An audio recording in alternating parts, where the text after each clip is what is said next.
Have you ever been told you can't visit your own parents? Not by them, mind you, but by some self-appointed neighborhood monarch with a clipboard and a truly staggering sense of entitlement? Buckle up, because that happened to me. And what followed was a saga so bizarre, so maddening, it ultimately led to my father, a man whose patience is usually measured in geological time, getting an entire homeowners association banned from operating anywhere in our county. Drop a comment if you've ever had an HOA experience that made you question the very concept of civilization. And tell me where you're watching from, because this story's a wild one and you're going to want to compare notes. This isn't just a tale about a petty tyrant. It's about how one overreach too many can unravel an entire HOA built on flimsy bylaws and an even flimsier understanding of actual law. It all began, as these things often do, when my parents decided to downsize. They found a charming little house in a subdivision called Creekside Meadows, which, despite the bucolic name, was standard suburban fare. Manicured lawns, matching mailboxes, the whole 9 yards. Nothing in the listings, from the realtor, or in any paperwork indicated it was a 55-plus community. My parents, both in their early 60s, active and independent, were looking for a quieter lifestyle, not an age-restricted one. The house was perfect. A cozy single-story ranch with a manageable garden. I was thrilled. I live about an hour away and now they were even closer. Weekend coffee visits, spontaneous dinners, easy. Or so I thought. The first few months were lovely. They met the neighbors, settled in, and started enjoying their low-maintenance life. I dropped by a few times, helped hang pictures, set up their smart TV, just your typical son stuff. No warning signs. No drama. Then came the infamous welcome packet. Roughly 3 months in, a thick manila envelope was jammed into their mail slot, addressed simply to the new residents. Inside was a small novel's worth of HOA regulations, the Creekside Meadows Covenant, along with a delightfully overbearing letter from the HOA president, one Agnes Periwinkle. My mom, bless her, tried to read it. She called that evening, half laughing, half bewildered. "Honey," she said, "you won't believe this. Apparently we need approval to change the color of our welcome mat. And there's a whole page on acceptable lawn gnome placement." We chuckled. Standard HOA overreach, we figured. As long as you kept your grass trimmed and didn't paint your house purple, you were fine. The letter, though, it was something else. A masterpiece of passive-aggressive condescension, suggesting that adherence to community standards was vital to maintaining property values and a harmonious environment. It was signed with a flourish. Agnes Periwinkle, President, Creekside Meadows HOA. I pictured a woman with a bulletproof perm, a starched blouse, and eyes that could detect an unauthorized petunia at 50 paces. As it turns out, I wasn't far off. The real trouble started a few weeks later. I planned to drive over on a Saturday to help my dad fix a leaky faucet, the kind of simple father-son task we both enjoy. I pulled up around 10 a.m., parked in their driveway, and was just grabbing my toolbox when a woman emerged from the house across the street. She was a vision. Picture Margaret Thatcher with more hairspray and an expression like someone had just dropped a slug in her Earl Grey. Her sharp gaze swept over me, my not exactly luxury sedan, and settled on the toolbox. Agnes Periwinkle. In the flesh. She marched across the street, clipboard clutched like a shield. "May I help you?" she asked, her tone more interrogation than hospitality. Before I could respond, my dad came out, wiping his hands on a rag. "Oh, Agnes," he said, keeping it cordial. "Good morning. This is my son Michael. He's just here to help me fix a faucet." Her eyes narrowed. "Your son?" she asked, like it was both an accusation and a riddle. "He doesn't live here." It wasn't a question. "No, he doesn't," Dad confirmed. "He's visiting." Agnes flipped through her clipboard with solemn intensity. "Well," she said, tapping a page, "according to Article 7, Section B, Subsection 4 of the Creekside Meadows CC and RS, this is a designated 55 and older community. All permanent residents must meet the age requirement. While short-term visits are permitted, extended stays or frequent visitations that emulate residency are strictly monitored to maintain the legal status of our community." I blinked. Dad blinked. "Agnes," he said slowly, "my son is here for a few hours. He's fixing a faucet. That's hardly an extended stay. She smiled, thin and cold. The rules are the rules, Mr. Henderson. We've had issues in the past. We must be vigilant. She turned her steely glare back to me. For future reference, she added, eyeing my toolbox like it was radioactive, contractor vehicles should be parked on the street, not driveways. It's a matter of aesthetic uniformity. I was speechless.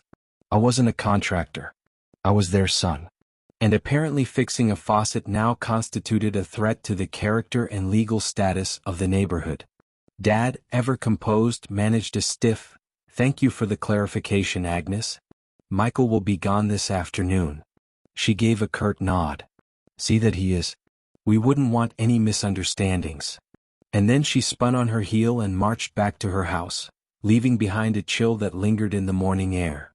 Inside I asked, "What in the hell was that?" Dad shook his head. "That was Agnes Periwinkle, self-appointed guardian of Creekside Meadows. And apparently you're lowering the collective tone just by existing." We told my mom. She was appalled. A 55-plus community? Nobody ever told them that. It wasn't in the sales documents. The realtor had explicitly said it was open to all ages, just popular with retirees. Dad frowned. "I don't remember seeing that anywhere either. Not in anything we signed." That was the first real inkling that something was off. And if Agnes was right, how had no one, the realtor, the documents, mentioned it? More importantly, what gave her the right to police family visits with that level of hostility? What should have been a routine home repair turned into a legal rabbit hole, and the beginning of a fight neither of us saw coming. Over the next few days, my dad, a retired judge and no stranger to legal fine print, began reviewing every scrap of paper related to the house. Title reports, purchase agreements, HOA documents, the original listing. Everything was spread across the dining room table. I called him midweek for an update. "It's ambiguous," he said, frustration in his voice.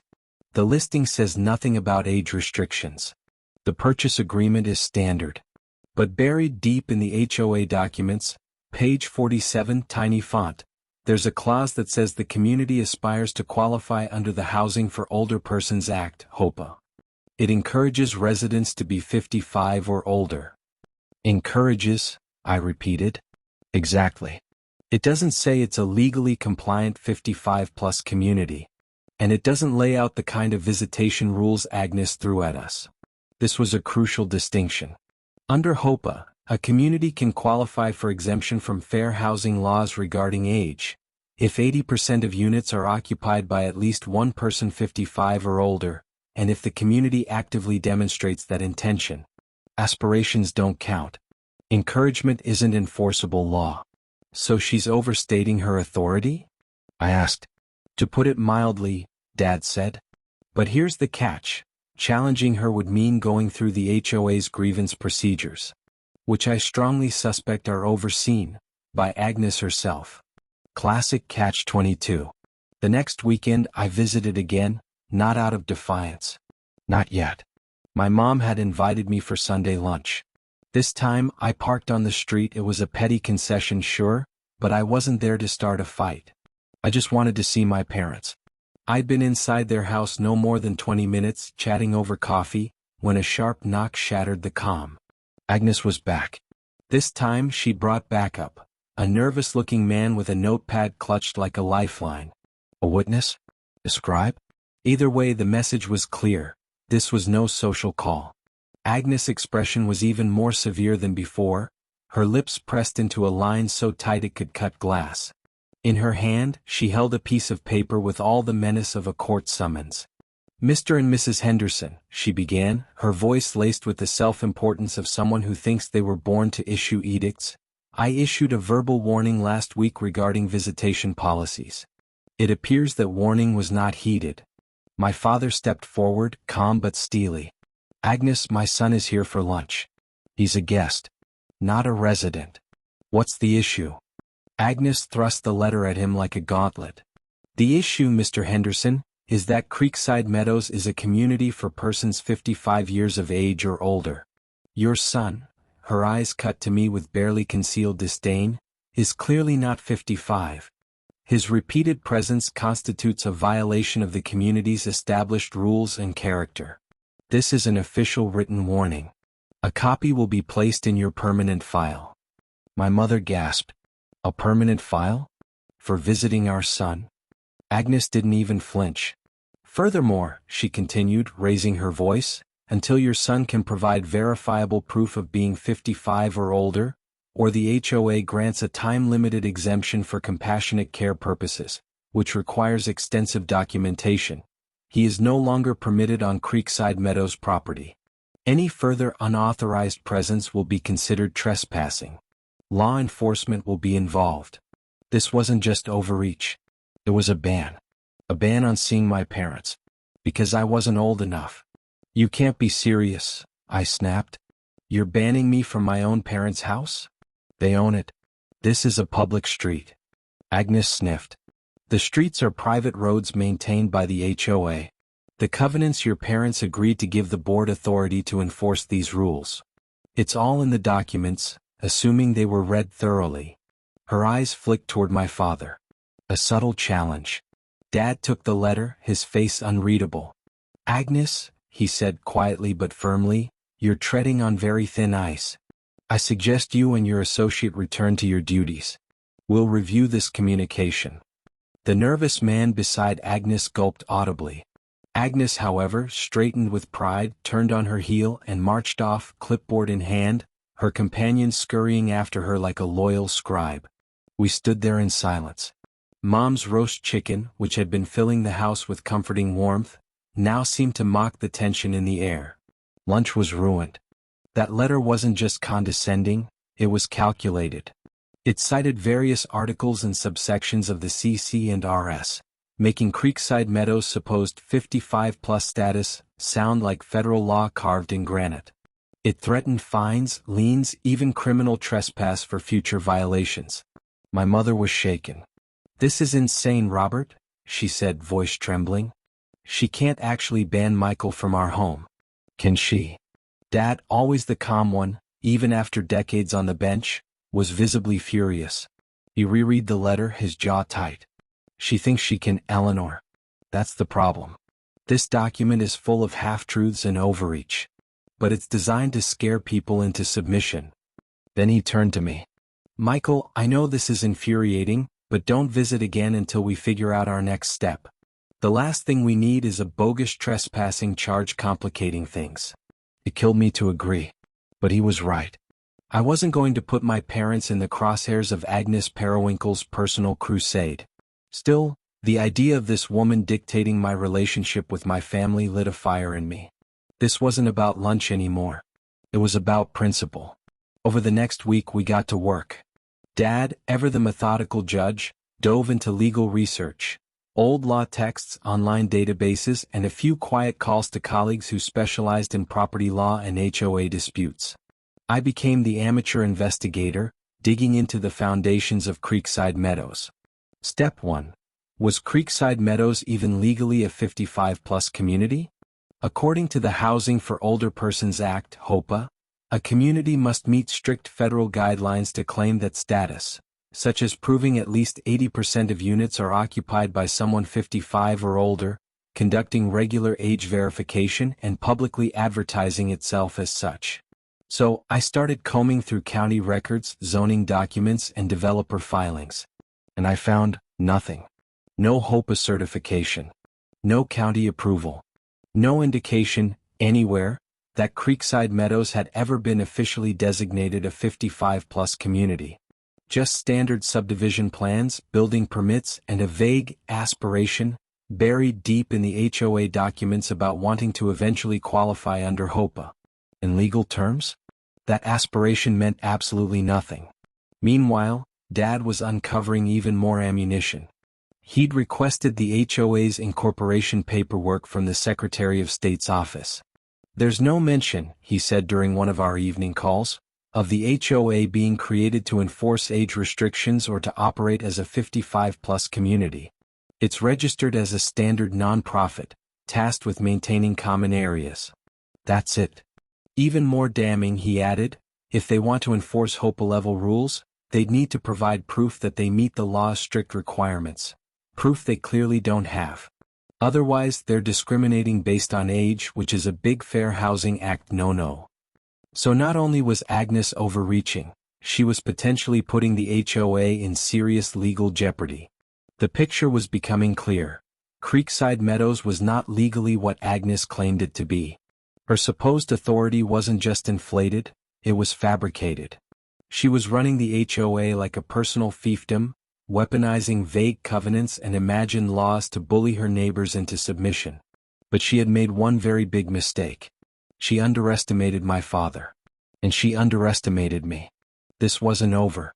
Not even close. The threats of law enforcement were just another tactic. One more weapon in a growing arsenal of intimidation designed to cow residents into submission. Most people, faced with such relentless pressure, would likely retreat, assuming the HOA knew what it was doing. But Agnes Periwinkle hadn't accounted for the Hendersons. She'd run headlong into a retired judge with an encyclopedic knowledge of the law and a son with a deep-seated intolerance for bullies and a talent for research. We started gathering more evidence. Mom, initially hesitant to stir the pot, became an invaluable, if discreet, source of intel from inside Creekside Meadows. She began striking up gentle conversations with the more approachable neighbors, asking subtle questions about their experiences with the HOA and Agnes. What emerged was a damning pattern, a quiet community smothered by pettiness and fear. Residents whispered stories of absurd fines, holiday lights left up a day too long, garden hoses in unauthorized colors, even complaints about excessive children's laughter. Several admitted they had never been formally surveyed for age, a critical HOA compliance requirement. One couple in their late 40s who had inherited their home from a parent, shared that they'd received similarly veiled threats questioning their fit for the community, despite owning their home outright. But like most, they were too intimidated to challenge Agnes directly. The common thread was fear. Agnes, with her clipboard, her rules and her iron will, had cultivated an atmosphere of quiet dread. She and a small cadre of board members, including the same nervous man who'd flanked her on our doorstep, Mr. Peterson, the HOA secretary, ran the association with minimal transparency and maximum control. Financials were vague, meeting minutes edited to serve her narrative, and dissent quickly silenced. It was textbook HOA overreach and the 55-plus status? That was Agnes' crown jewel, the ultimate tool of exclusion and power. Armed with a growing mountain of evidence, including the HOA's lack of official HOA designation, its vague and insufficient corporate documents, and first-hand accounts of non-compliance, Dad began to lay out a strategy. It was no longer just about lifting my ban. This was about challenging a regime operating far beyond its legal limits. She's acting outside the scope of authority, Dad said, using the term ultra vires, Latin for actions taken beyond one's legal power, and potentially violating state and federal law. He explained that while a stern letter from an attorney might make a typical board nervous, someone like Agnes would likely see it as a challenge, fuel for her self-importance. We needed something stronger. We have to go to the root, he said. Not just stop the enforcement, expose the entire misrepresentation. There were state and county mechanisms for this, he explained. Declaratory judgments, formal complaints to the Attorney General's office, and even quo warranto proceedings, legal actions demanding someone show what authority they have to wield power. It was becoming bigger than I ever imagined. My frustration had morphed into something else entirely, a kind of grim satisfaction. We were preparing to dismantle the fragile foundation Agnes had built her fiefdom on. The real smoking gun wasn't a single document, it was the absence of any legal legitimacy. Agnes Periwinkle was a queen ruling over a kingdom that existed only in her imagination and in a few poorly worded HOA papers. Her borders didn't match the map of the law. Our next move was clear. We had to craft a formal, undeniable challenge, one she couldn't dismiss with a glare and a scolding. This was no longer a dispute. It was a reckoning. Dad's strategy was multi-pronged. First, we compiled everything into a comprehensive dossier. No official HOA registration. HOA incorporation documents lacking any 55-plus authority. Sworn affidavits from my parents confirming there was no disclosure of age-based restrictions during their home purchase. And if possible, anonymous statements from other residents testifying to the absence of any age verification procedures. Then came the demand letter. Not just to Agnes, but to every member of the HOA board. It would outline the legal deficiencies in their governance and demand the immediate cessation of all age-based enforcement, the revocation of my ban, and a public correction to the community regarding Creekside Meadows' true legal status. This letter would be drafted by a lawyer, not Dad of course due to his former judicial role, but a tenacious HOA attorney he knew and trusted, Ms. Albright. She was sharp, no-nonsense, and had dealt with more than her fair share of petty tyrants in suburban enclaves. After reviewing our evidence, her reaction was immediate. "Oh, this is rich," she said, her eyes gleaming. "Classic case of board overreach. They get a taste of power and suddenly they think they're running a sovereign nation." She honed the letter into a scalpel, professional, fact-laden, and ice-cold. It cited relevant statutes and case law, identified the HOA's missteps, and gave them 14 days to respond and comply. Lift the ban, halt enforcement, and tell the community the truth. The letter went out via certified mail, return receipt requested, to Agnes Periwinkle and all 4 board members, at their homes. We imagined Agnes opening hers. The purse of her lips, the indignant snort, the certainty that her throne was under siege. Then we waited. For 14 days there was silence. No more harassment. No follow-up letters. But the atmosphere, my parents said, was charged. Agnes and Mr. Peterson were seen huddling frequently, tension writ large across their faces. Day 15 the reply arrived. It wasn't from a lawyer. It was from Agnes herself on official HOA letterhead, and it was everything we expected. Dismissive, arrogant, and utterly tone-deaf. She called Ms. Albright's concerns misinformed, and accused us of attempting to intimidate the board. She insisted the CCRs clearly conveyed the community's intention to be 55+, and the board was merely acting in good faith. She claimed my parents had failed to integrate, and that I was disrupting the peace and quiet expected by senior residents. As for my ban, it stood. She even warned that if we persisted, the HOA would seek all available remedies, including recovering legal fees. Ms. Albright read it aloud to us, her tone dry with amusement. "Well," she said, "that answers that." "She's certainly consistent, and remarkably foolish," Ms. Albright said dryly. Dad, however, was not amused. His face darkened. "All right," he said quietly. "She's made her choice. Now we make ours." Agnes Periwinkle thought she was calling our bluff.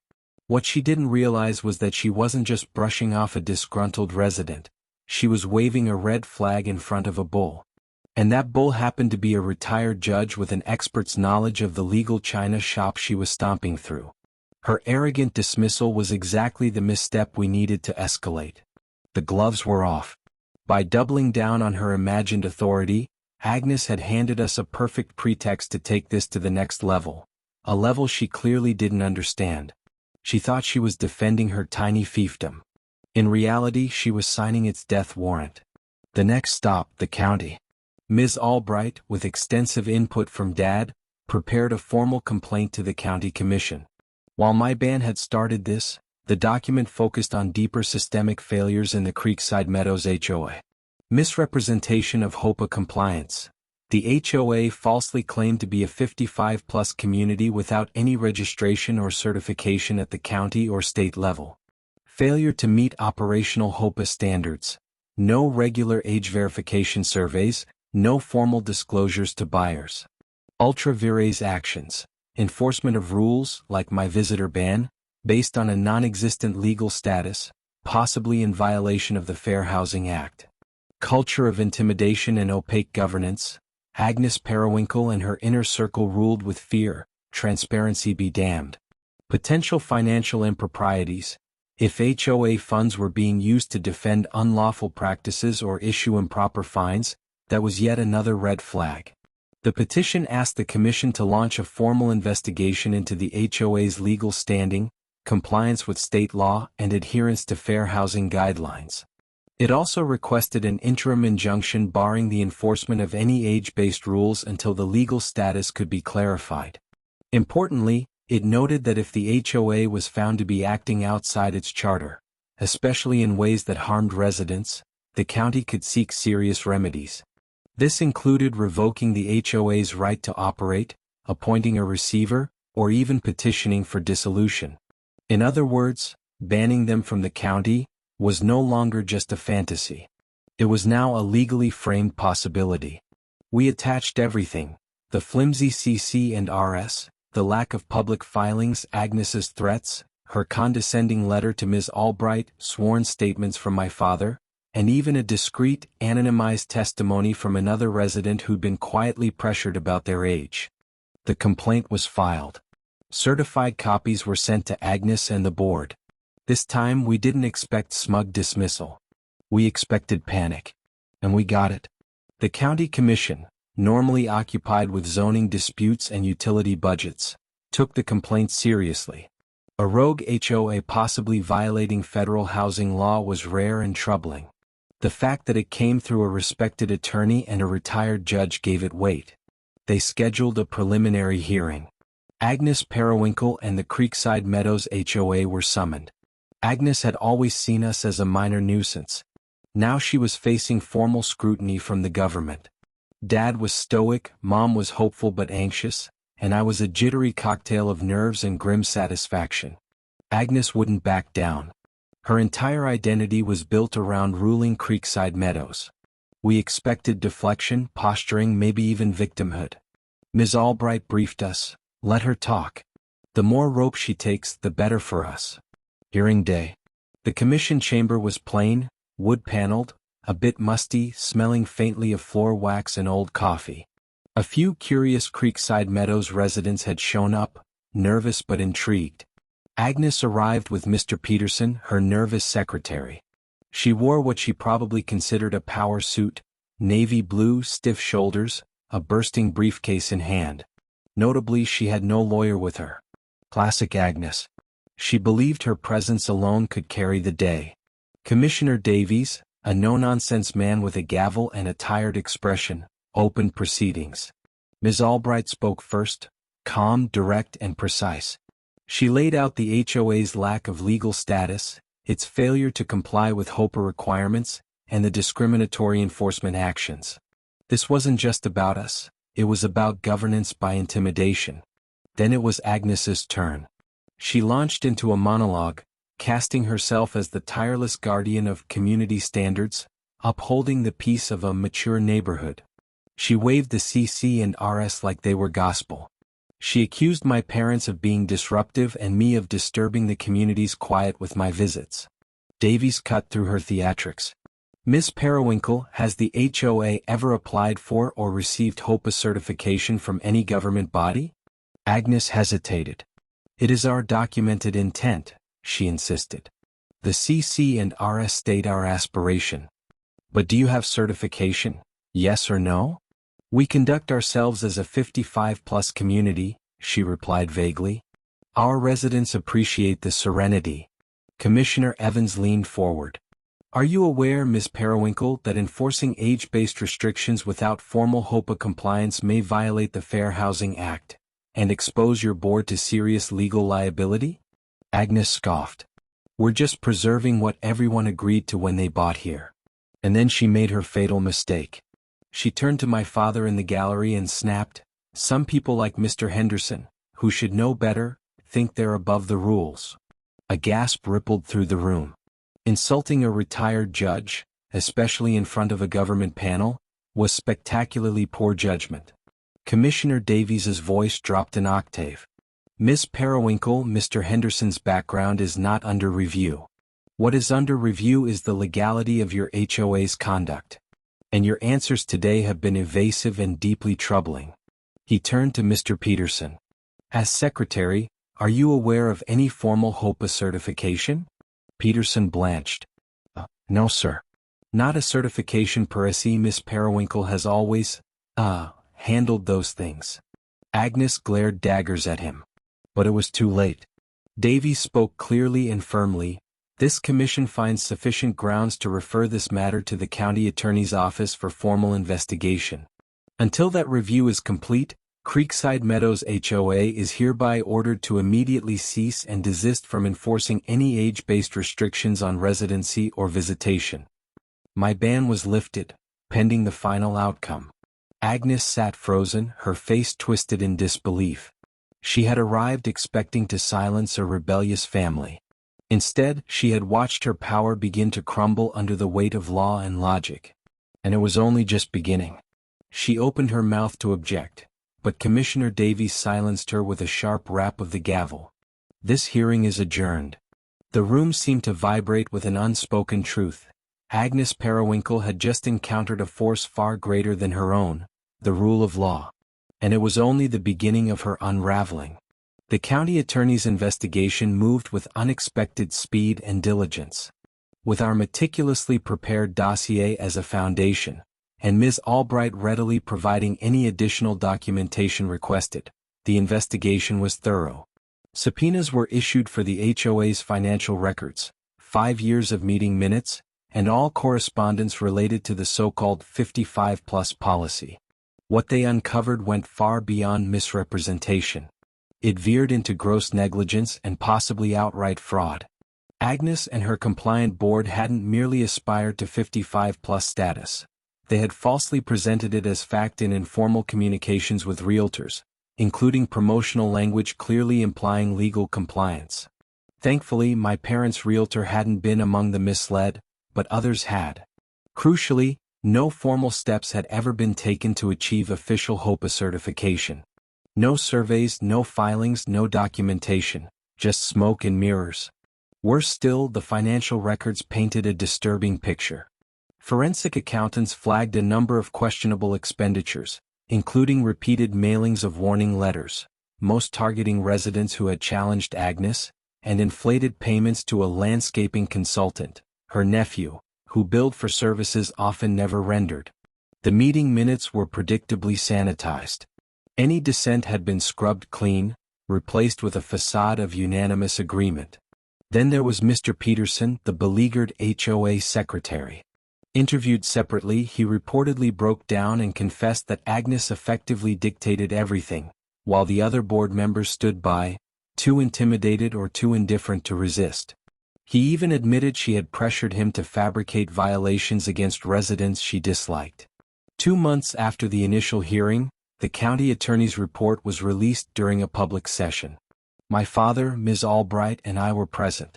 So was Agnes, noticeably less confident this time, flanked by a weary-looking attorney who seemed far more attuned to the gravity of the situation than she did. The findings were damning. The report concluded that under Agnes Periwinkle's leadership, the Creekside Meadows HOA systematically misrepresented its status as a HOPA-compliant 55-plus community, without any legal foundation. Enforced discriminatory rules based on that misrepresentation, likely violating the Fair Housing Act. Engaged in financial mismanagement, with troubling patterns of opaque spending and a lack of oversight. Breached its fiduciary duty by exposing residents to risk, misusing funds, and refusing to act in their best interests. The county attorney recommended immediate action. First, that all references to Creekside Meadows as a 55-plus community cease immediately and permanently, unless or until the community underwent proper certification, an unlikely prospect given their conduct. Second, that new elections for the HOA board be held under the supervision of a neutral third party appointed by the county. And third, the bombshell, that the county petition the state to place the HOA under temporary receivership, a legal restructuring mechanism typically reserved for organizations in deep crisis. If governance could not be reformed under this structure, dissolution was explicitly suggested as a last resort. It wasn't a literal banishment from the county. It was something far more complete: the collapse of Agnes's regime, the dismantling of her authority, and a full reset under the watchful eye of state and county oversight. Her lawyer offered a feeble plea for leniency, for time to correct these misunderstandings, but the commission had heard enough. The vote to adopt the county attorney's recommendations was unanimous. Agnes sat in stony silence. Her face had lost all color. She didn't speak another word. The directive for supervised elections was issued. Her authority, gone. The process to appoint a temporary receiver began. My ban from visiting my parents was now meaningless. The ruling that had once excluded me had itself been buried under a mountain of legal correction. I could visit whenever I wanted. Park in the driveway. Bring tools, guests, lunch, or a marching band if I felt like it. The aftermath in Creekside Meadows was nothing short of transformative. The fear Agnes had cultivated began to evaporate. Neighbors who had once avoided eye contact now chatted over their fences.